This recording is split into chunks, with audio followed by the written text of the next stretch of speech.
मैं इस विषय पर प्रकाश डालूंगा और हमारे यहाँ सभी महानुभाव जो उपस्थित हैं वो पर्यावरण, एग्रीकल्चर, कृषि विज्ञान, सभी लोग विशेषज्ञ हैं अपने अपने सब्जेक्ट के।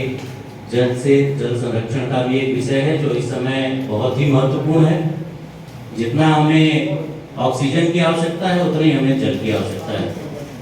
तो यह सभी विषय पूरे अभी अगले सत्रों में जो हमारा 2 घंटे 2.5 घंटे का कार्यक्रम है, इसमें आप सब लोगों को हमारे विद्वान वक्ताओं द्वारा जो है बताया जाएगा। मैं आशा करता हूँ आप सब लोग आज कुछ ना कुछ यहाँ से लेकर जाएंगे। जो मियावाकी प्लांटेशन के विषय में मैं आप लोगों को बताना चाहता हूँ, ये इसलिए आवश्यक है क्योंकि हम जिस पूर्वांचल में रहते हैं वहाँ लोगों के पास जमीन जो है बहुत ही कम है। हम अधिकतर सीमांत कृषक हैं। गाँव में भी अब वो जमीन उतनी है नहीं कि हम इतने बड़े वृक्षारोपण कर सकें कि हमारे गांव में कम से कम एक बगिया हो, एक बाग हो। पहले हुआ करती थी लेकिन अब धीरे धीरे वो भी कट रही है। तो यह एक ऐसी वृक्षारोपण पद्धति है जिसके माध्यम से हम बहुत कम क्षेत्र में भी एक प्राकृतिक वन खड़ा कर सकते हैं। और यह गाजीपुर की नेसेसिटी है, आवश्यकता है, क्योंकि अब हमारे पास पिछले जो वृक्षारोपण पिछले वर्षों से हो रहे हैं, अब हमारे पास भूमि उपलब्ध नहीं। जहां होने थे हो गए, लेकिन भविष्य में जहां करना है, तो ऐसे ही एक डॉक्टर अकीरा मियावाकी थे जिन्होंने प्रैक्टिकल के रूप में अपने बॉटनिस्ट हैं, वो प्रैक्टिकल के रूप में उन्होंने अपने जो वेजिटेबल गार्डन था उसमें उन्होंने निराई गुड़ाई की और कुछ पौधों के बीज छींट दिए। मैं उनकी कहानी बताता हूँ कैसे मियावाकी पद्धति का जन्म हुआ। तो वो अपने किचन गार्डन में उन्होंने कुछ जो नेचुरल ट्रीज थे जो वहाँ के स्थानीय प्रजाति थे, उन्होंने बीज छींट दिए और सोचे कि ये अगर उगता है ठीक है, नहीं उगेगा देखा जाएगा। लेकिन जब उन्होंने देखा कि यह 15 दिन बाद उसमें सीड्स जो है उगने लगे, आपके वो धीरे धीरे सघन पौधे बन गए। जब उन्होंने 6 महीने बाद उसकी ग्रोथ देखी तो आश्चर्यजनक थी, क्योंकि जो उनका वेजिटेबल गार्डन था उसमें वो रेगुलर जो है निराई गुड़ाई करते थे, रेगुलर उसकी मिट्टी परिवर्तित करते थे, रेगुलर उसमें खाद और सब चीज़ें डालते थे, जिसके कारण उसकी उत्पादकता ज़्यादा थी। तो उसमें जो नेचुरल ट्रीज की ग्रोथ थी वो बहुत तेज थी। वह जो है जो नॉर्मल प्लांटेशन होता है उससे कम से कम 10 गुना थी। तो जो फॉरेस्ट जो वो पौधा 2 साल 3 साल में तैयार होता वो मिनिमम समय में तैयार हो गया। तब उनके दिमाग में एक कॉन्सेप्ट आया, ये तो जो है इसी तरह हम जंगल भी तैयार कर सकते हैं। इसके बाद उन्होंने ये मियावाकी कॉन्सेप्ट ले आए और यह मियावाकी कॉन्सेप्ट इस समय हमारे देश में भी उसी तरह बूम पर है, क्योंकि जितने प्रदूषित शहर हैं वहाँ यह कॉन्सेप्ट अपनाया जाने लगा है, क्योंकि सिटीज़ में जगह नहीं होती है और प्रदूषण ज़्यादा है। तो कम से कम जगह पर हम अधिक से अधिक पौधे लगाकर कार्बन सिक्वेस्ट्रेशन का कार्य कर रहे हैं, मतलब कार्बन को बांधने का काम कर रहे हैं। जो कार्बन डाइऑक्साइड हमारे पर्यावरण में अधिक बढ़ रही है, ग्रीन हाउस गैसेस बढ़ रहे हैं, उनको रिड्यूस कर रहे हैं। तो यह कॉन्सेप्ट इस बार पहली बार हम गाजीपुर में भी करेंगे। इस अप्रैल से हम करेंगे, तो उसका प्रैक्टिकल जब अगली साल आप देखेंगे। लेकिन उससे पहले मैं आप लोगों को ये बता देना चाहता हूँ ये है क्या, या इसमें करते क्या है, या ये वास्तव में इसको किया कैसे जाना चाहिए। तो कुछ एक प्रेजेंटेशन है, ये अकीरा मियावाकी जी हैं। नेक्स्ट उन्होंने कैसे उगाया। सबसे पहले जब मियावाकी के लिए कोई भी प्लांटेशन हम करते हैं तो साइट स्थल चयन करते हैं। मियावाकी के लिए हमें जो स्थल चयन करना है सामान्य वृक्षारोपण जैसा ही करना है, लेकिन कोशिश करिए कि यह वृक्षारोपण हम कस्बों के पास करें, गांवों के पास करें, या विशेषकर शहर के पास करें। क्योंकि इसका मेन बेनिफिट कहाँ होगा, जहाँ पोल्यूशन ज़्यादा हो रहा है वहाँ ज़्यादा अवशोषक वृक्ष चाहिए या ज़्यादा ग्रीनरी चाहिए। तो साइट चयन जो आप करेंगे वह मिनिमम 100 स्क्वायर मीटर से लेकर आप जितना बड़ा मियावाकी कर सकते हैं आप करें।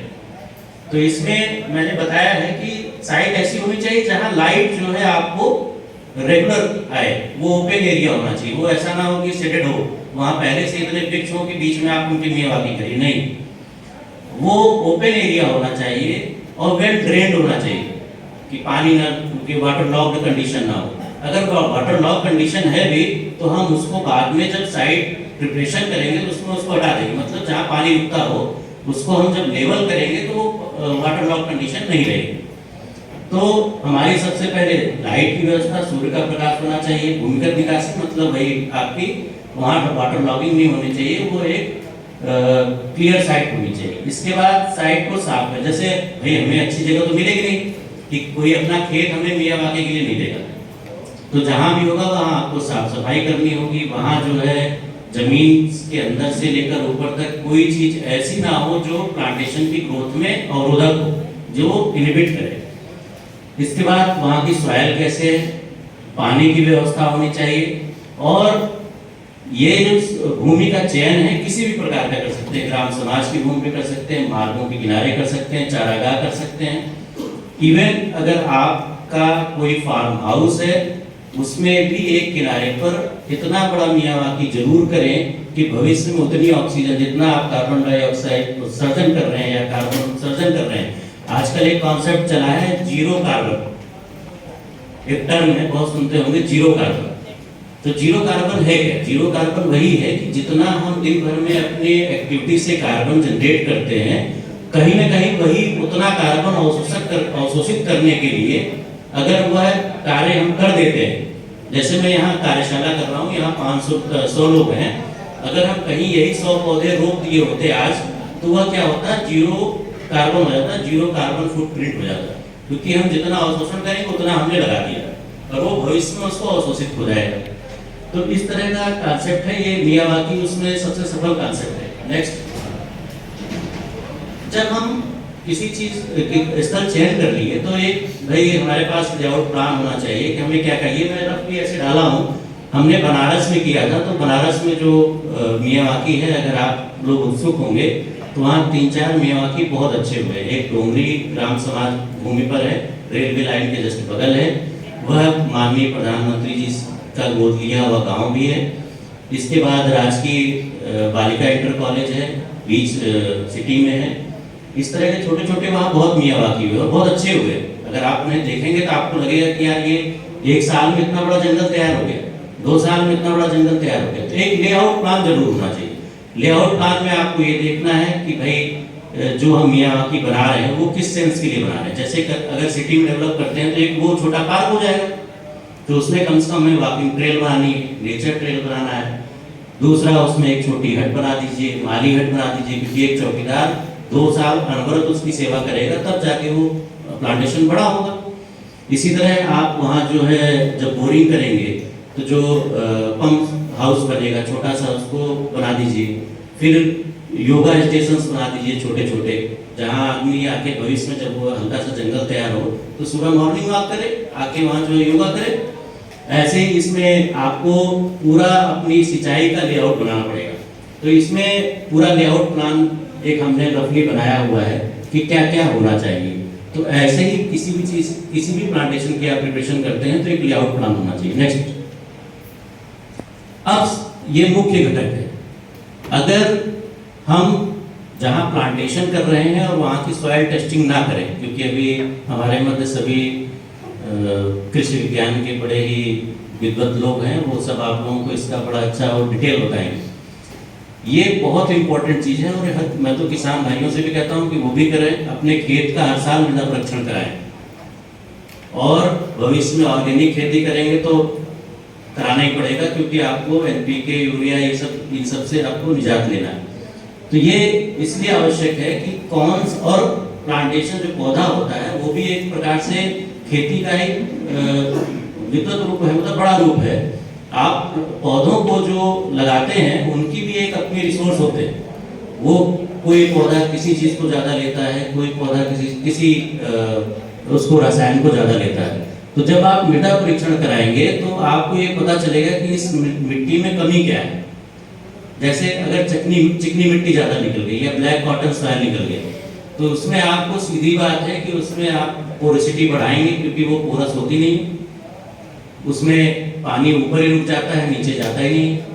तो उसमें आपको फिर पोरोसिटी बढ़ाने के लिए जो मटेरियल होगा वो डालना होगा।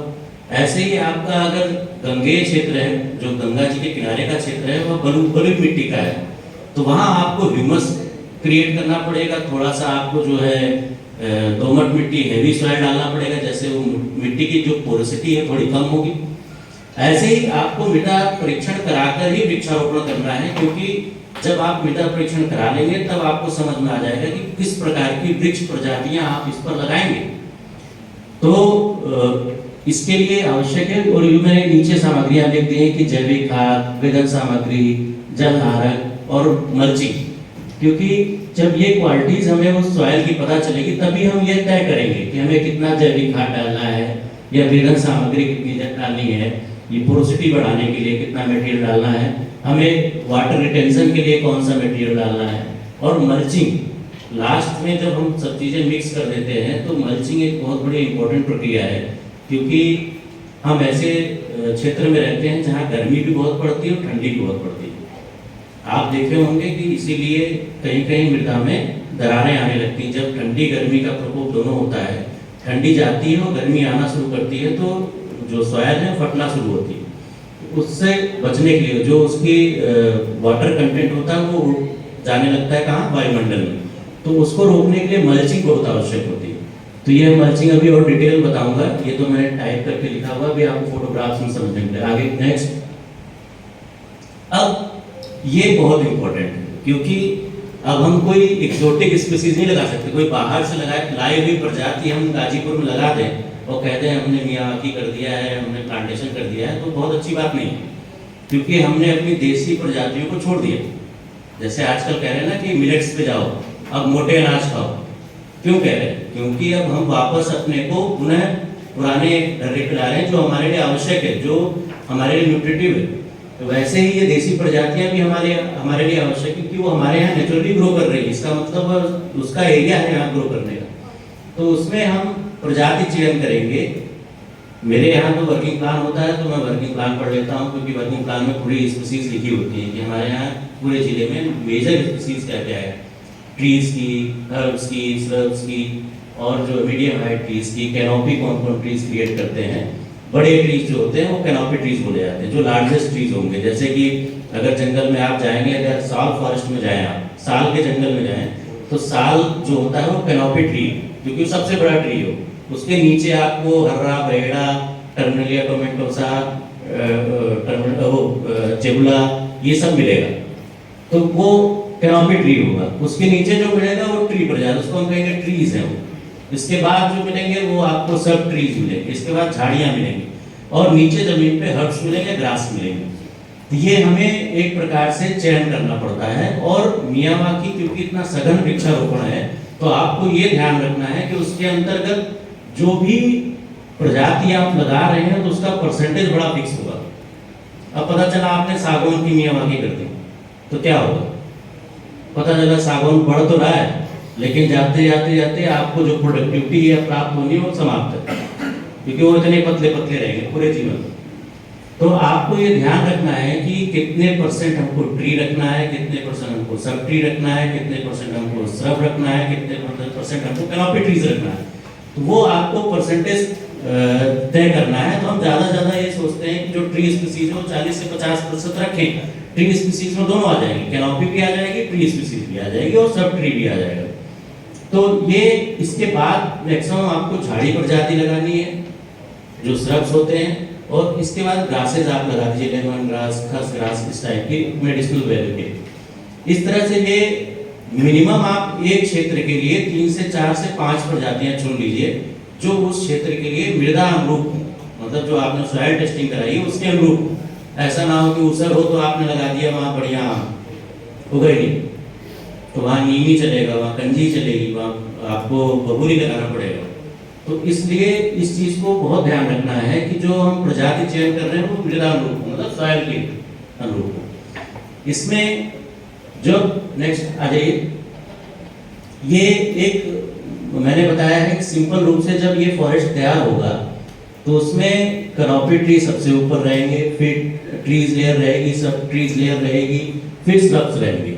ये हमें जितना अच्छा मैंने इस फोटोग्राफी में दिखाया है ऐसा दिखेगा नहीं, लेकिन जब आप उसके अंदर घूमेंगे तब दिखेगा आपको, क्योंकि जब वहाँ आप अंदर जाएंगे तो आपको ग्रास भी दिखेगी, आपको श्रब्स भी दिखेंगे, ट्रीज भी दिखेंगे और सब ट्रीज भी दिखेंगे, और जो सबसे बड़ा होगा वो कैनोपी क्रिएट करेगा। नेक्स्ट, ये जब हम प्लांटेशन करते हैं, क्योंकि इसमें सबसे ज़्यादा महत्वपूर्ण ये है कि पौधों की दूरी क्या रखी जाए। भाई हम नॉर्मल प्लांटेशन करते हैं तो क्या करते हैं, हम लोग 2 बाई 2 की दूरी रखते हैं, 3 बाई 3 की दूरी रखते हैं, 4 बाई 4 की दूरी रखते हैं, 6 बाई 6 की दूरी रखते हैं, या तो बहुत बड़े जो रिगार्ड्स हैं उनको हम जो है 12 बाई 12 की दूरी पर रख देते हैं। लेकिन ये प्लांटेशन ऐसा है जिसको आपको, अगर हम इसको डिवाइड करें, 1 हेक्टेयर में 30,000 पौधे लगने हैं, तो 100 स्क्वायर मीटर में कितने लगेंगे भाई? 10,000 बाई 100 जो भी आएगा वो आपको 300, मतलब 100 स्क्वायर मीटर में 300 पौधे लगेंगे। तो मतलब 1 मीटर स्क्वायर पर आपको क्या लगना है? 3 पौधे लगने हैं। अब पहले तो आपने 2 बाई 2 के दूरी पौधे लगाए थे, लेकिन जैसे ही आया कि अब आपको भैया 1 मीटर में 3 पौधे लगाने हैं और उसमें सब प्रजातियों का सम्मिश्रण भी होना चाहिए, तब आपको एक चार्ट बनाना पड़ेगा, अपना एक वर्क प्लान बनाना पड़ेगा, जो पौधों का प्लांटेशन प्लान होगा कि हम कौन सा पौधा कहाँ लगाएंगे। तो ये मैंने एक सिंबॉलिक रूप से बनाया है कि 33 सेंटीमीटर पौधों की दूरी होगी, और पहला पौधा हम क्या लगाएंगे? हर्ब लगाएंगे या श्रब लगाएंगे। श्रब लगाएंगे तो बाउंड्री बन जाएगी किसी भी चीज़ की। अगर पहले हम श्रब लगाते हैं तो जब पूरा प्लांटेशन आप देखेंगे तो एक क्रिएट हो जाएगी बाउंड्री अपने आप, क्योंकि श्रब क्या होगा? फैलेगा। तो ये श्रब लगाएंगे, फिर आप जो है स्मॉल ट्री लगाइए, फिर मीडियम हाइट ट्री लगाइए, फिर लार्ज ट्री, जिसको हम कैनोपी ट्री बोलते हैं। इसी तरह फिर आपको जब कैनोपी ट्री लगा दिया है तो आप उसके बगल तुरंत कैनोपी ट्री नहीं लगा सकते। फिर मैंने देखिए इसमें मॉडल बनाया है कि 8 मीटर के बाद ही दूसरा कैनोपी ट्री लगेगा, क्योंकि वह ट्री ही सबसे बड़ा होगा और सबसे ज्यादा स्पेस वो कहाँ? ऊपर घेरेगा। जो आपका एरियल है, स्पेस सबसे ज्यादा कौन घेरेगा? वही घेरेगा। तो इसमें आपको दूरी बहुत इंपॉर्टेंट है कि आप दोनों 2 पौधों के बीच में कितनी दूरी रखते हैं। या तक क्विंसेंशियल प्लांटेशन कर दीजिए, और या तो आप लाइन वाइज प्लांटेशन। क्विंसेंशियल मींस होता है कि आप 1 मीटर का वर्ग बनाएंगे, उसके बीच में 3 पौधे लगाएंगे अपने आप, जैसे एक आगे लगाया, फिर 2 उसके पीछे लगाए, फिर एक आगे लगाया, 2 उसके पीछे लगाए। तो ऐसे आपको क्रिएट करिए। नहीं तो अगर आप लाइन में लगाना चाहते हैं तो आपको ये डिस्टेंस और इसके अनुरूप ही पौधे आपको लगाने पड़ेंगे, नहीं तो इतना डेंस हो जाएगा कि जो बड़ा पौधा है वो छोटे पौधे को मार देगा। ये कंपटीशन होगा, रूट कंपटीशन है, ऊपर एरियल कंपटीशन है, जो जीतेगा वही जिंदा रहेगा।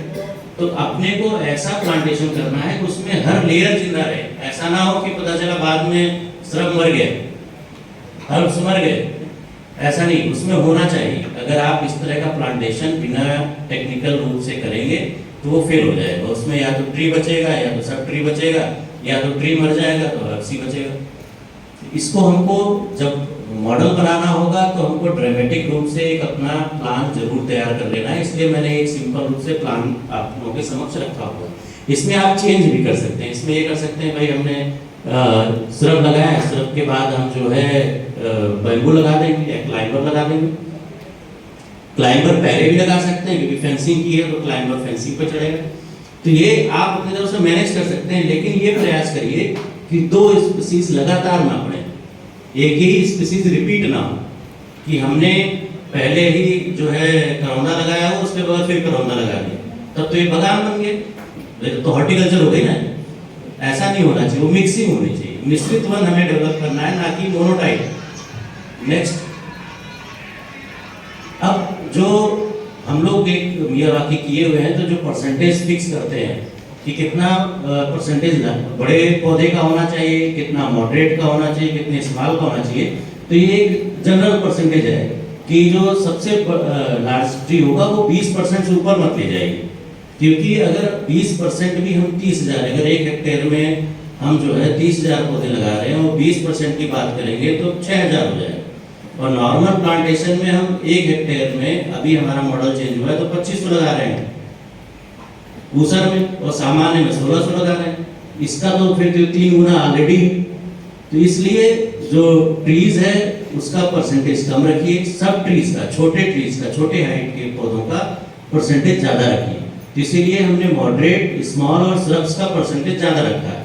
और ये सिटी में चल भी जाता है, क्योंकि सिटी में अगर हम बड़े पौधे लगा दिए तो एकाएक बढ़ेंगे और पता चला कहीं जो है किसी के घर के ऊपर, किसी के बगल छाया कर देंगे, या तो भाई आंधी तूफान आएगा तो उसके ऊपर गिरेंगे।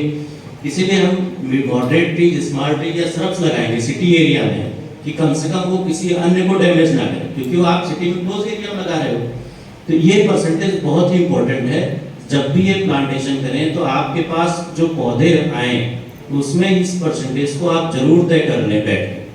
तो ये एक सिंपल मैंने एग्जांपल दिया है। नेक्स्ट, अब देखिए हमने कहा ना प्रजाति चयन।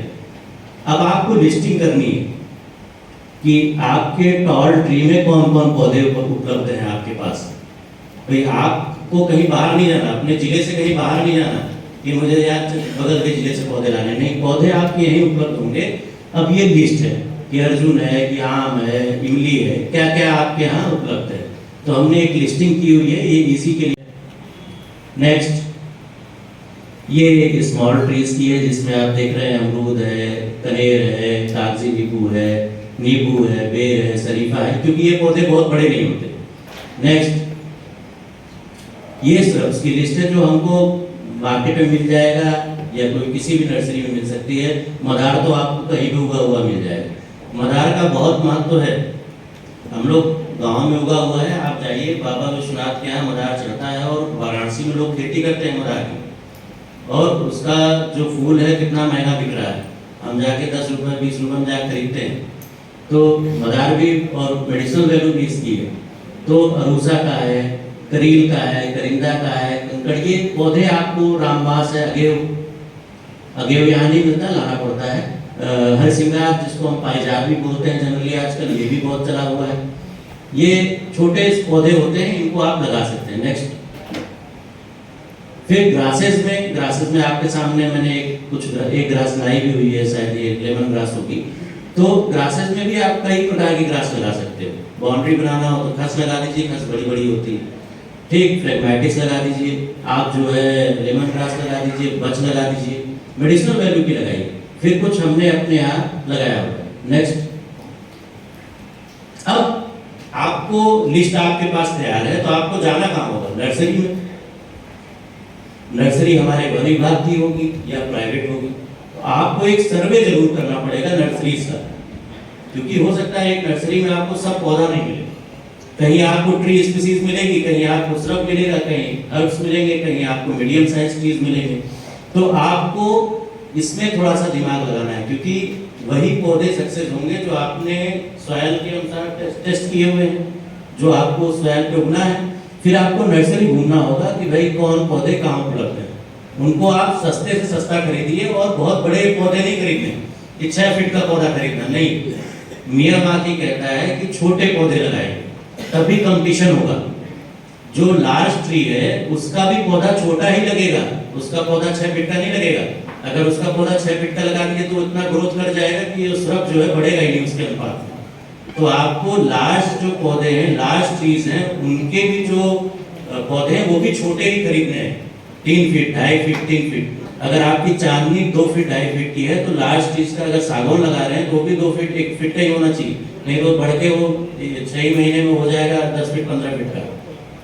तो ये आपको जरूर ध्यान देना है। और जब आप पौधे ले आए तो उनकी टैगिंग जरूर कर लें, क्योंकि रोपण के समय अगर गांव का आदमी है या मजदूर है, वो लेमैन है, उसको कुछ नहीं मालूम कौन सा पौधा कौन हो, तो उठाया हर पौधा कहीं ना कहीं लगा देगा।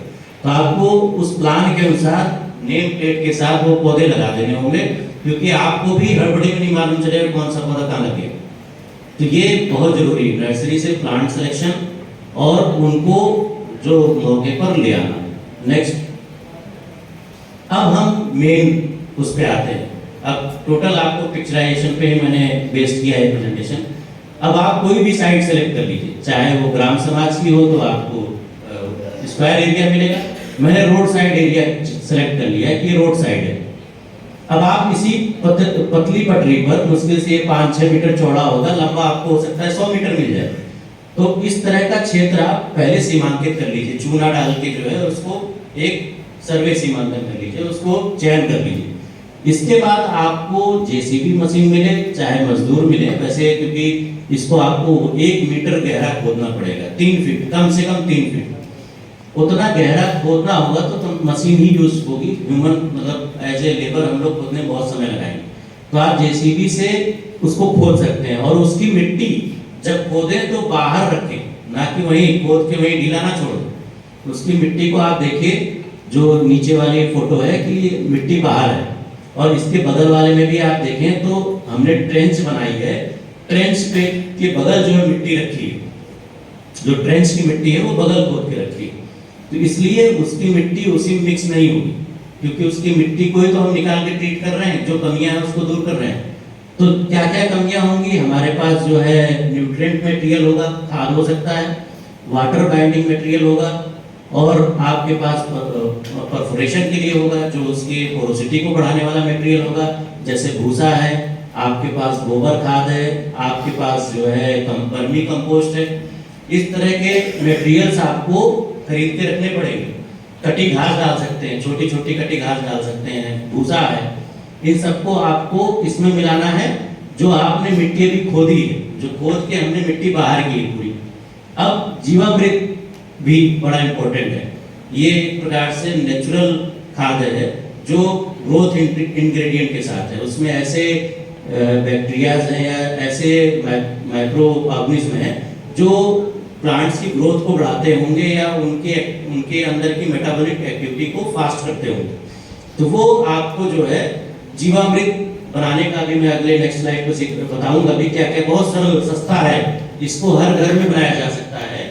और एक आप लोग अपने यहाँ जिनके यहाँ हो सकता है किचन गार्डन ना हो, तो एक ड्रम लीजिए और उसमें उसको काट दीजिए, थोड़ा सा कटवा लीजिए, जो प्लास्टिक का ड्रम हो या लोहे का ड्रम हो, उसमें भी आप पौधे लगा सकते हैं अपने घर में। और उसमें भी बढ़िया सब्जी के पौधे चल जाते हैं, बढ़िया मिर्च खा लेते हैं आप लोग, धनिया लगा लीजिए, सब नेचुरल आप कर सकते हैं। लेकिन उसमें ये जीवामृत डालना पड़ेगा, क्योंकि आपको मिट्टी तो वही रहेगी, मिट्टी तो आप हर साल बदलोगे नहीं, लेकिन अगर आपने ये जीवामृत उसमें डाल दिया उस मिट्टी में, तो वो प्रोडक्टिविटी बनी रहेगी। क्योंकि क्या होता है, मिट्टी की प्रोडक्टिविटी ह्यूमस से या माइक्रोब्स के उपस्थिति से बढ़ती है ना। अगर वो नहीं रहेंगे तो मिट्टी किसी काम की नहीं। आप अगर उसमें, इसलिए कहते हैं ना मिट्टी भी जीवित एंटिटी है, वो लाइफ है, उसके अंदर भी जीवन है, उसको देख के हम लोग ऐसे ही फेंक देते हैं। तो वो उसको जीवन लाने के लिए जीवामृत की जरूरत पड़ती है, वो नेक्स्ट भी बताऊंगा मैं। तो आपने ये जान लिया कि हमें खुदाई कैसे करनी है, कितनी गहराई तक खुदाई करनी है और मिट्टी को कैसे रखना है। अगर चाहे तो हम ट्रेंच, जैसे मैंने बगल एक फोटो लगाई है, ट्रेंच की तरह खुदाई कर सकते हैं, और या तो हम पूरी मिट्टी को निकालकर बाहर रख सकते हैं। नेक्स्ट, अब जीवामृत क्योंकि ये बनने में समय लेता है, ये आपको 15 दिन, 20 दिन, 1 महीने में बनेगा।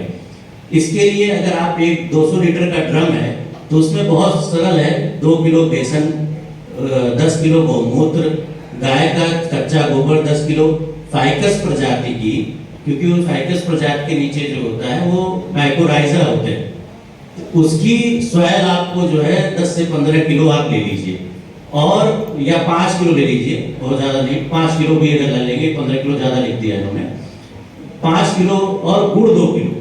अगर वो 200 लीटर का ड्रम है, अगर उसमें आपने भर दिया तो ये आपका 200 लीटर जीवामृत तैयार हो जाएगा। और पानी, इसके अतिरिक्त पानी आप पानी से भरेंगे और ये 15 दिन में तैयार हो जाएगा। और घर का बना हुआ है, आपको अभी आप बाजार में खरीदने जाएंगे तो आपको 10 रुपये लीटर या 15 रुपये लीटर या 20 रुपये लीटर मिलेगा।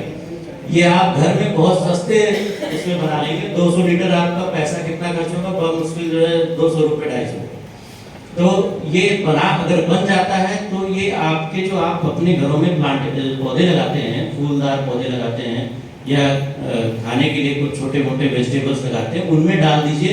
तो जो यूरिया और डाई और एनपीके डालते हैं उनसे लाख गुना बढ़िया है, ग्रोथ भी अच्छी है और नेचुरल का नेचुरल है। नेक्स्ट, अब हमने क्या कर लिया, मटेरियल भी इकट्ठा कर लिया, जीवामृत भी बना लिया, ये दोनों चीजें बन गई। अब हम आएंगे कि अब जो मिट्टी हमने बाहर खोद के निकाली थी उसको मिक्स करना। उसमें हमें जो मटेरियल्स हमने खरीदे थे उनको मिक्स करना होगा, गोबर खाद, आपका भूसा, वर्मी कंपोस्ट या बालू आवश्यकता अनुसार, उसको हमें जेसीबी से ऐसे मिक्स करना होगा। या तो हम उसी ट्रेंच में मिक्स करें और या तो हम मिट्टी को पूरा बाहर निकाल के ऐसे मिक्स करें। जब हम मिक्स कर लेंगे पूरे उसको मिट्टी को, फिर उस मिट्टी को उसी जगह पर फैलाएंगे, क्योंकि वो सामग्री के साथ उसको मिक्स हो गई। अब वो सामग्री फैलाव हो गया और उसके बाद हमने जीवामृत डाला, और क्योंकि आपने 1 मीटर गहरा खोदा हुआ है तो 1 मीटर लेयर वाइज डालेंगे मिट्टी। ऐसा नहीं कि पूरा उठा के एक ही बार भर दिया, नहीं, एक बार पहली लेयर डालिए, थोड़ी सी भरान करिए, फिर उसमें जीवामृत डालिए, फिर उसमें आप जो है अगर आवश्यकता अनुसार खाद की आवश्यकता है खाद डालिए, नहीं तो जीवामृत छिड़काव करिए, फिर आप एक लेयर मिट्टी डालिए, फिर जीवामृत डालिए, 3 बार में उस लेयर को फिलअप करिए, तो पूरा लेयर जो है आपकी बड़ी ही पोरोसिटी उसमें आ जाएगी। उसमें आपको खाद की मात्रा, न्यूट्रिएंट की मात्रा बढ़ जाएगी, उसमें आपको वाटर रिटेंशन के लिए जो है जो सब्सटेंस आपने डाला उसकी मात्रा बढ़ जाएगी। तो ये कार्य जो है आप मजदूरों से करा सकते हैं, या स्वयं अगर छोटा सा एरिया है तो 2-4 लोग हैं तो स्वयं भी श्रमदान से कर सकते हैं। नेक्स्ट, अब जब हमने मिट्टी को फैलाया तो एक बार जेसीबी से पुनः उसको जो है हल्का दबा दीजिए, या हल्का हल्का पूरी तरह से, क्योंकि आपको एक जो है उस मतलब वाटर जो उसकी लेवलिंग करनी पड़ेगी, क्योंकि कहीं भी ऐसा ना हो कि वो वाटर लॉग हो, आपको लेवलिंग जरूर करनी पड़ेगी। जेसीबी से ही हो पाएगा या ट्रैक्टर से हो पाएगा। फिर आपने उसको लेवल कर दिया और बराबर कर दिया, समतलीकरण हो गया। लेकिन ध्यान रहे, समतलीकरण करते हुए उस पर मशीन ना चली हो। जब भी समतलीकरण होगा तो मशीन दूर रहेगी। मशीन अगर उसके ऊपर चल गई तो जेसीबी कितनी भारी होती, पुनः वो मिट्टी पत्थर बन गई। आपको ये ध्यान रखना है कि मियावाकी में मिट्टी को भुरभुरी ही रहे। 3 फीट अगर आप हाथ डालें जैसे खोद रहे हैं ना, ऐसी आराम से खुदनी चाहिए।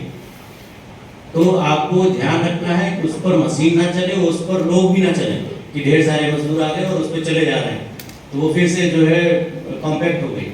तो मिट्टी कॉम्पैक्ट नहीं होनी चाहिए। और जब आपने समतलीकरण कर दिया तो फिर आपको गड्ढा खोदान कार्य के लिए किसी भी मशीन की जरूरत नहीं है, ड्रिल मशीन की जरूरत नहीं है। अगर ड्रिल है छोटी सी जो हाथ वाली आती है उससे कर लीजिए, नहीं तो आपके पास खुरपी है उससे भी आप जो है गड्ढा उसमें खोद सकते हैं। और बड़े गड्ढे की भी जरूरत नहीं है, जितना बड़ा आपका जो है पॉलीथीन है उतने बड़े गड्ढे की आवश्यकता है, क्योंकि उसके नीचे ऑलरेडी पोरस है जमीन। नेक्स्ट, फिर मैंने कहा ना कि जब वो ट्री जो प्रजाति चयन हमने किया था और उसमें हमने आपको बताया था कि कैनोपी, सब ट्री और श्रब्स जो है उसको हमें अरेंज करना पड़ेगा। जब हम गड्ढे खोद लें या गड्ढे ना खोदे हों उसके पहले भी हम अरेंज कर सकते हैं, क्योंकि जब हाथ से ही गड्ढे खोदते हैं तो पहले पौधे ही रख लें हम और तुरंत जो है गड्ढा बनाए और तुरंत पौधा लगा दें। तो इसका अरेंजमेंट बहुत इंपॉर्टेंट है। बार बार मैं आप लोगों से इसलिए कह रहा हूँ, जब भी मियावाकी करें तो आपको लेआउट आपके प्लांटेशन की आपके पास होनी चाहिए, नहीं तो आप सब एक मिक्स कर देंगे कि ट्री एक साथ लग गया, सब ट्री एक साथ लग गया, सब एक साथ लग गए और कैनोपी ट्रीज एक साथ लग गए। तो इसमें रखा जाना बहुत इंपॉर्टेंट है कि कहाँ आपको कौन सी प्रजाति रखनी है। इसके लिए जो भी एक टेक्निकल हैंड हो, जो भी आप लोगों में से टेक्निकल आदमी हो, वो वहाँ खड़ा रहे मजदूरों के साथ। जब आप उनको 4-6 प्लॉट बनाकर बता देंगे तब वो रेगुलर उसको करने के आदी होंगे। तो इस तरह से आपको जो है वहाँ लेयरिंग करनी पड़ेगी। और पौधरोपण कार्य से पहले जीवामृत, देखिए वो जो उससे मग से डाल रहे हैं वो जीवामृत डाल रहे हैं। तो अगर आपने पौधे की पॉलिथीन फाड़ी और हल्की सी जीवामृत डाल दी और इसके बाद उसको लगाया फिर से, तो वह पौधा बहुत ही अच्छा चलेगा, क्योंकि रूट की ग्रोथ के लिए वह जीवामृत अमृत के समान होगा। और इसके बाद देखिए बगल हमने दिखाया है, यही वो प्लांटेशन है जिसकी फोटो आपको आगे दिखाऊंगा कि वर्तमान कितना बड़ा हो गया है। ये सिर्फ 2 साल का प्लांटेशन है, अभी पहली साल की फोटो है ये, कि जब हम लोग वहाँ प्लांटेशन कर रहे थे। तो इस तरह से वहाँ मजदूरों से जो प्लांटेशन कराया गया तो उसमें भी हमने कोई बड़ा फावड़ा, बड़ी गेंती, बड़ी मतलब साजो सामान औजार यूज नहीं किया है, खुरपी पर्याप्त है। नेक्स्ट, अब जब आपने प्लांटेशन कर लिया, उन पौधों को लगा दिया, तो ये भी ध्यान रखना है कि कोई पौधा कितने करीब है, 33 सेंटीमीटर की दूरी है, तो एक दूसरे के ऊपर ऐसे गिरे मिलेंगे।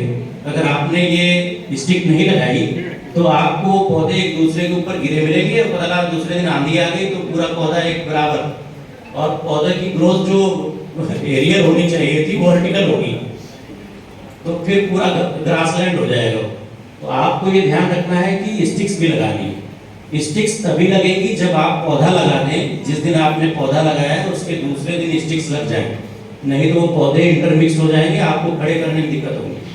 तो आपको स्टिक्स पहले ही, चाहे वो बैम्बू की हो, चाहे वो किसी भी लकड़ी हो, आपने अप्रोसोपिस है, बबूल हो, तो उसकी लकड़ी भी लगा सकते हैं, बस खड़ा करना है उसको, उस पौधे को। इसके बाद सबसे इम्पोर्टेंट कार्य है कि आप पुआल लीजिए मल्चिंग के लिए, या पुआल होगी या तो सरपत होगी।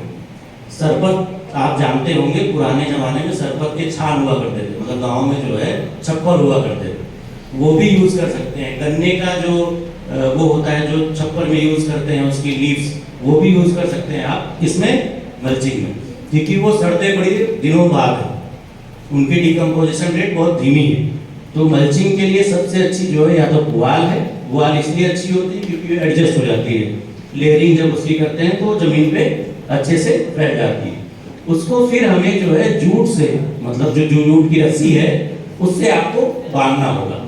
तो ये मल्चिंग कार्य जब प्लांटेशन हो और स्टिक लग जाए तो मल्चिंग कार्य हो जाए, क्योंकि आप डेली इस पर सिंचाई करेंगे। मल्चिंग का एक और फायदा है, एक तो ये जो है नीचे से वीड्स को ग्रोथ नहीं देगा, एयर नहीं जाएगी। जो वीड्स बढ़ते हैं सबसे तेज इसलिए बढ़ते हैं कि उनको पानी और हवा दोनों बहुत अच्छी मिलती है, वो आपके पौधे से ज़्यादा ग्रोथ कर जाते हैं। वो ये एयर रोक लेगी तो वो वीड का ग्रोथ स्लो हो जाएगा। जो आपको 15 दिन में वीड्स मिलने वाले थे, अब वो मिलेंगे 2 महीने 3 महीने, तब तक आपका ये पौधा जो है स्टेब्लिश हो जाएगा। इसलिए मल्चिंग आवश्यक है। जैसे ही आपका पौधा लग जाए आप पूरा पुआल जो है पूरे क्षेत्र में बराबर बराबर बिछा दें। नेक्स्ट, अब ये मैं दिखा रहा हूँ कि जो हमें सिंचाई करनी है, एक तो होता है कि भाई मैनुअली कर रहे हैं, झाड़ा ले लिया। अगर आपका 100 बाई 100 का एरिया है, मतलब 10 बाई 10 का एरिया है, तो झाड़े से डेली करिए, सुबह करिए, दोपहर करिए, शाम करिए। लेकिन अगर आपका 1 हेक्टेयर का क्षेत्र है तो वहाँ आप तो झाड़े से करा नहीं सकते सिंचाई, वहाँ तो आपको पाइप से कराना पड़ेगा, और या तो जो है रेनगन लगाना पड़ेगा जो 25 मीटर का, जिसका जो परिधि हो 25 फीट हो, 20 फीट हो। तो स्प्रिंकलिंग सुविधा भी हो सकती है कि स्प्रिंकलर से करा दीजिए सिंचाई, या आप रेनगन लगा दीजिए। लेकिन सिंचाई बहुत इंपॉर्टेंट है, क्योंकि आपने इतने करीब पौधे लगाए हैं कि कंपटीशन को जन्म दिया है उस मिट्टी में, और वाटर का कंपटीशन जो हो रहा है, क्योंकि आपने अंदर जो है मिनरल्स डाल दिए हैं, तो उस कंपटीशन को तो आपने बीटअप कर दिया। लेकिन आपको पानी का कंपटीशन भी समाप्त करना पड़ेगा, क्योंकि पानी अगर आप ऊपर से देंगे तो उनके जो जमीन पे जड़ें हैं वो इजीली पानी लेंगी और वो ग्रोथ करेंगी। तो आपको एक लेआउट प्लान जब आपने बनाया है, उसमें सिंचाई का लेआउट प्लान, इसलिए मैंने बोला था कि सिंचाई का लेआउट प्लान भी बनेगा। आप उसमें पाइप बिछा दीजिए, और या तो प्लास्टिक पाइप बिछा दीजिए, और या तो आपके पास जो पाइप पतली वो वहां तक जाती है। तो प्रत्येक दिन आपको लगातार 2 साल तक इसकी सिंचाई करनी है। वर्षा ऋतु में छोड़कर जब भी नॉर्मल गर्मी और ठंडी का मौसम रहेगा, आपको लगातार सुबह शाम सिंचाई करनी पड़ेगी। गर्मी में 3 बार, ठंडी में सुबह या शाम। और वर्षा ऋतु में इसलिए कह रहा हूँ क्योंकि उसमें पानी बरसता ही है, सुबह बरस जाएगा, शाम को बरस जाएगा। लेकिन सिंचाई बहुत इंपॉर्टेंट है। आप अगर वहाँ जो भी प्लांटेशन की देखरेख कर रहा है वो रेगुलर सिंचाई करे उसकी। नेक्स्ट, अब ये फेंसिंग है, आप चाहे तार बाड़ की फेंसिंग कर लीजिए, चाहे वो चेन लिंक फेंसिंग कर लीजिए। और आजकल नायलॉन के तार वाली आ रही है, नायलॉन की रस्सी का जो जाली बना हुआ आ रहा है, जिससे हम जो वाइल्ड बोर हैं या सुअर हैं उनको रोकते हैं, और कुछ हिरणों को रोकते हैं जो अपने खेतों में ना अटैक करते हैं, उनको उसकी चराई ना करते हैं। उसके लिए आपको बारबेड वायर है, वो कटीला तार है, और उसके साथ साथ आपको चेन लिंक फेंसिंग, मतलब कोई भी एक फेंसिंग इसमें ले लीजिए कि वो सुरक्षित रहे। 2 साल अगर आपने इसको सुरक्षित रख लिया, तीसरी साल इसमें कुछ करने की जरूरत नहीं है, क्योंकि इसके पौधे ऑलरेडी 10-12 फीट 15 फीट मतलब इस घर से ऊपर हो जाएंगे, तब इसके बाद आप ओपन कर सकते हैं। तो फेंसिंग बहुत जरूरी है।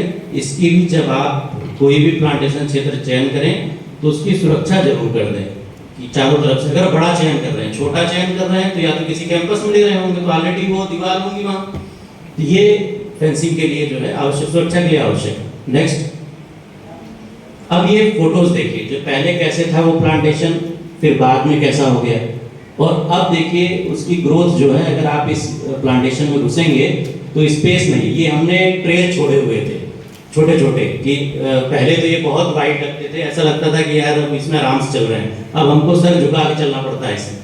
तो अब का प्लांटेशन इतना बड़ा हो गया है। तो यह मियावाकी 1.5-2 साल का है और बहुत ही सक्सेस है। ये सामान्य प्लांटेशन से एक प्रकार से 100 गुना सक्सेस है, क्योंकि जो फॉरेस्ट हम 100 साल में तैयार करते हैं वो 20-30 साल में ऐसा हो जाएगा कि इसके अंदर वाइल्ड लाइफ आ जाएगी, वहाँ की लोकल फ्लोरा फौना आ जाएगा। जो फ्लोरा तो है फौना आ जाएंगे, जो लोकल वहाँ छोटे छोटे पक्षियाँ हैं और जो छोटे रेप्टाइल्स हैं, ये बहुत ज़्यादा मिलेंगे। नेक्स्ट ये अब देखिए कि वहाँ बनारस के डीएफओ साहब भी खड़े हैं और रेंज ऑफिसर्स भी खड़े हैं। पेड़ कितने बड़े हैं, ये 2 साल का है प्लांटेशन और पूरा घना एक तरफ से कम 10 फीट 12 फीट 15 फीट तक के पौधे हो गए। तो यह प्लांटेशन बहुत इम्पोर्टेंट है, क्योंकि हमारे लिए अब ज़मीन नहीं है हमारे पास कि अब हम जंगल तैयार करें पुराने पद्धति से, कि हमारे पास 100 बीघे का क्षेत्र है, 10 हेक्टेयर का क्षेत्र है। तो ये मैं इसीलिए विशेषकर आप लोगों को बताना चाहता हूँ। फॉरेस्ट डिपार्टमेंट कर रहा है, कुछ हमारे ग्राम प्रधान बंधु आए होंगे अपने ग्राम सभाओं में, अगर उनके पास कुछ नहीं, जो आपका टारगेट 1200-1300 पौधों का मिलता है, उसके लिए तो 10 बाई 10 का एरिया पर्याप्त, 20 बाई 20 का एरिया पर्याप्त। इतना बड़ा भी अगर आपने कर दिया तो आपका जो साल का टारगेट मिलता है वृक्षारोपण का समाप्त है। तो ये मियावाकी वृक्षारोपण मैं आप लोगों से यही अनुरोध करूंगा, जहाँ भी खाली भूमि हो, सिटी में खाली भूमि है, आपके ग्राम समाज में जहाँ खाली भूमि है, वहाँ ये करें और स्वयं के प्रयास से करें, शासन ना कराए। आप लोग इसको स्वयं भी कर सकते हैं, सरल है, ये बहुत कठिन नहीं है। अभी हम क्या ध्यान देते हैं कि नहीं यार महुआ लगा दो, आम लगा दो, नीम लगा दो और बढ़ेगा वो, तो पता लगा 30 साल 40 साल बाद आपको पेड़ बड़ा मिलता है। अब आपको कम से कम अपने लिए, इस पर्यावरण के लिए वृक्षारोपण अति आवश्यक है। हमारी जो फॉरेस्ट पॉलिसी है वो भी ये कहती है कि 33% क्षेत्र पर वृक्षारोपण होना चाहिए, या वृक्ष कवर होना चाहिए, फॉरेस्ट कवर होना चाहिए या ट्री कवर होना चाहिए। लेकिन वर्तमान में जो भारत है पूरे देश में 23-24% है। उत्तर प्रदेश की स्थिति पूरे देश में सबसे खराब है, 6% है, 7% है, और ट्री कवर लेकर 9% है।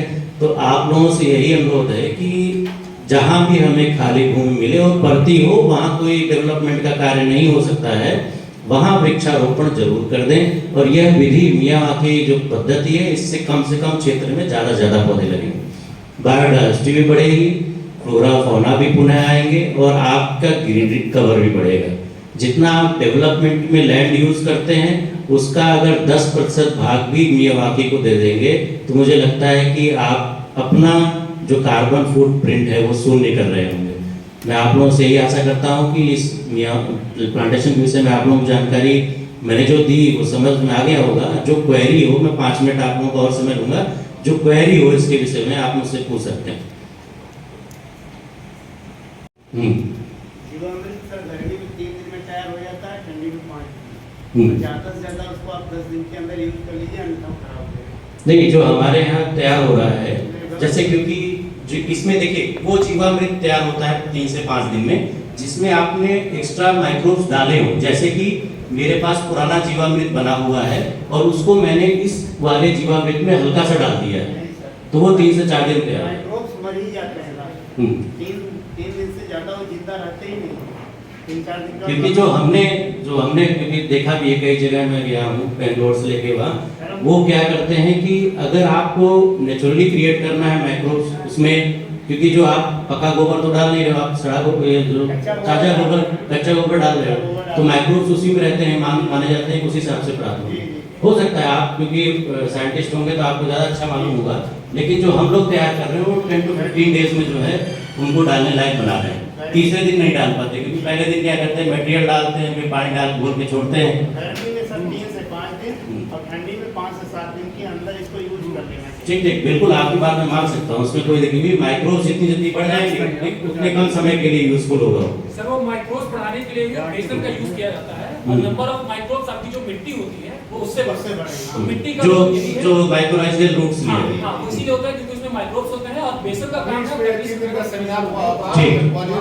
चलिए बहुत बढ़िया। इससे इससे कॉन्सेप्ट क्लियर हो गया, क्योंकि हमारे यहाँ भी 15-20 दिन बाद यूज कर रहे हैं। तो इन लोगों से यही कहूंगा कि तीसरे चौथे दिन यूज करिए, नहीं तो वो जीवामृत खराब हो जाएगा। तो तीसरे दिन जो अपने यहाँ विभाग बना रहे हो आप लोग, उसको 15 दिन मत रखना। एक उसको सर चलाने का भी है कि वो क्लॉकवाइज डायरेक्शन में उसको चलाना पड़ता है। नहीं, उसको चलाना पड़ता हाँ, है। तो उसको चलाना, अगर वो चलाएंगे ये सर हमारे यहाँ तभी डॉक्टर मिलेगा। प्लांट पैथोलॉजी में है, और 15 से पढ़े हैं और कहे थे 3 दिन का कहे थे। नहीं नॉर्मल है। देखिए जीवामृत इस समय, क्योंकि हम लोग ट्रेनिंग में थे, तो हम लोगों को जो है एक पुड़िया आती है माइक्रोब्स की, बहुत छोटी सी है, 1000 रुपीज। हम लोगों को ड्रम का प्लांटेशन मैं आपको बताऊं, बहुत अच्छा सिटी प्लांटेशन हो सकता है, यहाँ नहीं होता है, यहाँ हम लोग कर नहीं रहे। इतना बड़ा ड्रम लीजिए। हमारे 2 लोग हैं देहरादून से ट्रेनिंग किए हुए हैं, तो हम लोगों को वहाँ ड्रम प्लांटेशन बताया। उसमें एक पुड़िया आती है, उसमें आपको लेयरिंग करनी है। सबसे पहले गन्ने का जो रिमिनेंट्स होते हैं, जो आपने पेराई की हुई है, उसको डालते हैं, फिर मिट्टी डालते हैं, फिर वो डालते हैं, और 3 लेयर जो है प्लांट्स के उसमें ड्रम में छेद करते हैं, हम लोग राउंड गोला करते हैं, और वो छोटी सी पुड़िया सबसे टॉप पे डालते हैं। वो उन्होंने महाराष्ट्र में एक हैं, उनका नाम मैं भूल रहा हूँ, उन्होंने डेवलप की है, 1000 रुपीज़ में देते हैं। हम लोग क्या करते हैं, वही एक बार डाल देते थे, और वो जो है माइक्रोब्स उसमें कहते थे कि विद इन जो है 3-2 डेज में वो अपने आप जो है सॉइल में वो बढ़ाएंगे, कंटेंट बढ़ाएंगे, जो उसको डिकम्पोज करेंगे।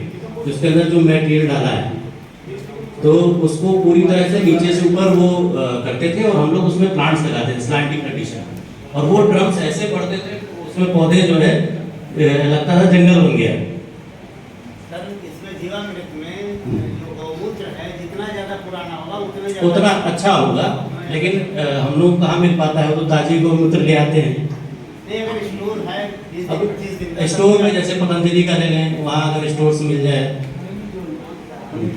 आप मेरे यहाँ से लिया कीजिए, नहीं, गौमूत्र हमारे गौशालाओं से ले आते हैं। जाओ।